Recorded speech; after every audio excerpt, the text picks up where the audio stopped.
Hello everyone, welcome to our channel Take Afro. Hope you all are doing great. So today I'm going to show you how to forget a Bluetooth device on iPhone. So go to your control center, turn your Bluetooth on and make sure that other device's Bluetooth is already turned on. Now go to the Bluetooth and now from here you can see one device is connected.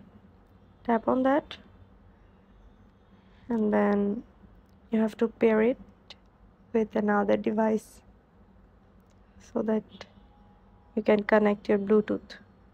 And now we have an option. You can see the eye icon.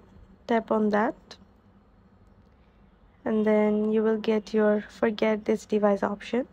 Tap on that. Now tap forget device. This is how you can forget a Bluetooth device on iPhone. So thanks for watching. Hope this video helps you. Don't forget to subscribe to our channel and don't forget to hit the bell icon button.